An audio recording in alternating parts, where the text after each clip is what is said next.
So this is a fraction, and we have the method that creates the data for the fraction. Now let's add a more useful method.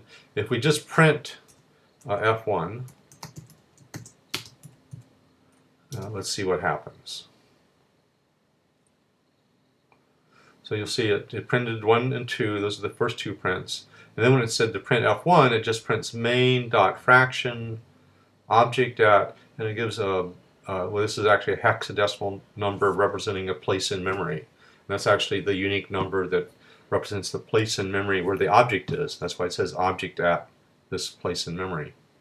Main is actually the name that stands for our current file or current module.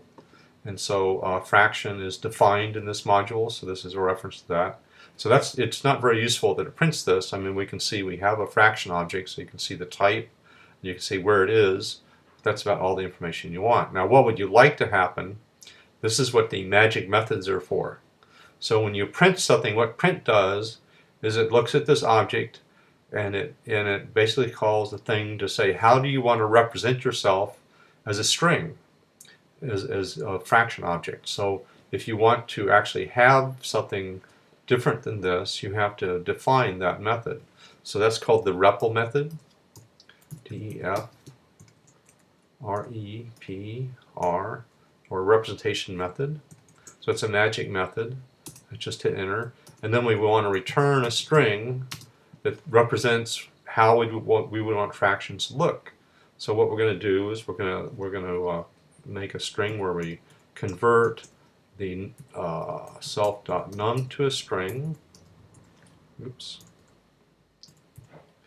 And then we concatenate that with a slash, and then we concatenate that with the numerator.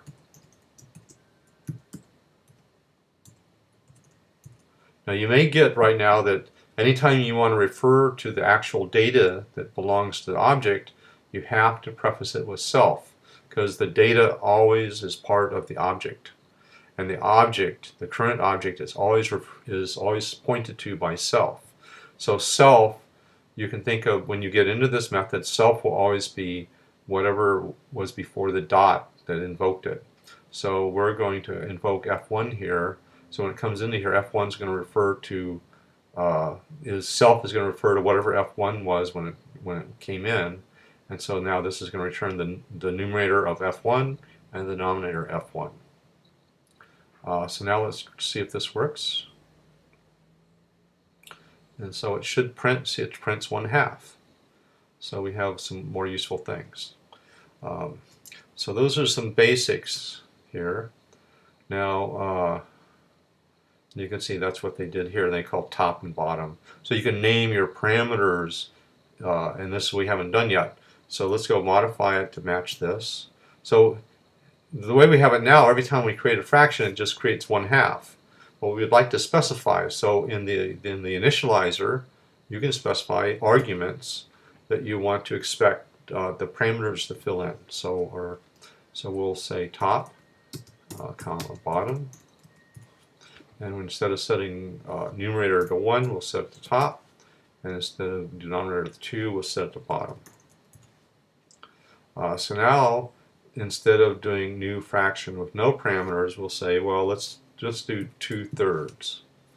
And we'll run it. And you can see it creates it, and there's the numerator, denominator, and here's it represented as a string, 2/3. Now, there's a different operator if I say I want to convert F1 to a string. So I'm going to say S is equal to str F1. str converts something to a string.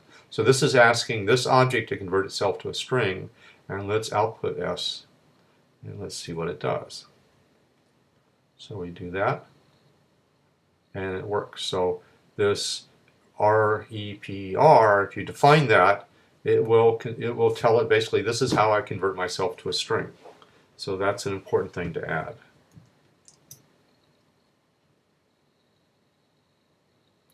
So here's a picture in the book. So when you actually make a fraction object, it basically points to this fraction, and you have, this is the same diagram we saw early in the book. You have the interface, which are the methods of how you talk to the fraction, and then you have the internal data, which is the state of that object. So here that shows you creating a fraction, printing it out, and it prints this, and they talk about how to correct that. So they add, first they do print, which is fine, but it's not, doesn't work in all situations. And then they talk about str, but what you really should use is that repr, this one, which is the magic method for that. It turns out this string method will call this automatically. Oh, well, I just referred to some method that we never defined. So let me go back up a little bit. So when you actually define a fraction, fractions actually, whenever you define any class, if you don't specify, that class inherits some pre-existing code and possibly pre-existing data. And if you don't specify, it inherits it from a special class called the object class. And in fact, in some tutorials you'll see they'll reference object here. I think it's capitalized. No, it's small case. So this is how when you define a class, you can say, I want this class to inherit from this other class. And we'll talk more about inheritance, but we'll just point out that there's a bunch of methods that automatically are defined for your class if you don't define them. One of them is str. So I can define str like they do in the book, but when I define this, str actually calls this one, so that will give you the correct behavior. In the book, he doesn't implicitly spell out that fraction is inherited from object, because if you don't specify it, it automatically is. What you'll see in a lot of newer books, they like to always put that in.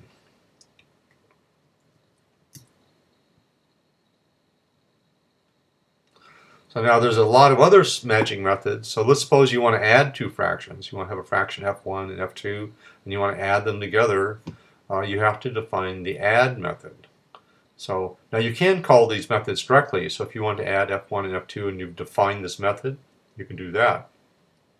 But the whole point of a magic method is when you use the plus operator and it sees an object on the left, it's going to call that magic method that's related to the plus operator on the object on the left, and it's going to pass the object on the right as a parameter. So it actually ends up making a call like this when you use the plus operator. Now, so how do you actually do addition for, so now we have to go into the math of this.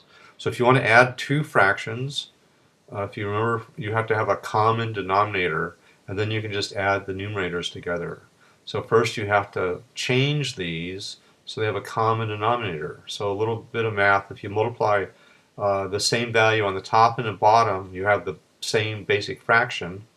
So you multiply b by d and a by d, so the bottom becomes bd. And the second one you multiply d by b and c by b, so you're multiplying the top and bottom by the same thing. And then you get db on the bottom. At the top you'll have AD and CB, and then you add these two top things together and you get that, and that will give us the right answer. So to actually implement this, the add operator, self is the left-hand side of the plus is passed as self, that's the current object. And then the right-hand side of the plus is passed as a parameter, so that's the f2 would come in as other fraction. And so then you do this math that's indicated up here. So they take the numerator of self times the other fraction's denominator plus self denominator times the other fraction's numerator, and that gives us the new numerator. So they're just doing this right here. And they set the new denominator as self denominator times the other fraction's denominator. So let's go ahead and do this. So I'm going to add that to what I'm building.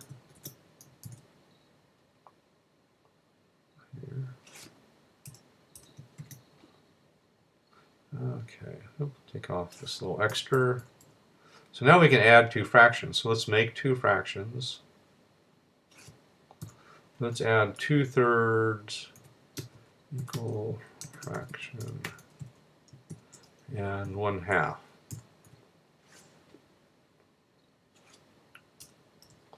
So we'll say F3 is equal to F1 plus F2.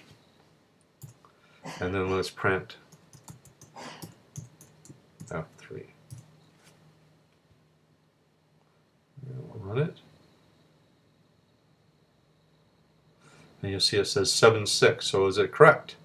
Well, let's see. We multiply the two denominators. We get 6, so it has the right denominator. And then you can figure out it is correct for the top part. It's actually 3 times 1 plus 2 times 2, so that's 4 plus 3, so that's 7/6. Now, is there a problem with this? Yes, it's not. Well, that's not a problem with this. Let's do another fraction. So what I'm going to do, let's do 1/2 by, let's see, 3 plus 2. Let's do 1/4 and 1/2. This will be good. So I'm going to go ahead and run it. All right. So now you can see it comes with 6/8. The problem with this, it's not reduced. If you remember fractions, we would rather see this as 3/4, not 6/8.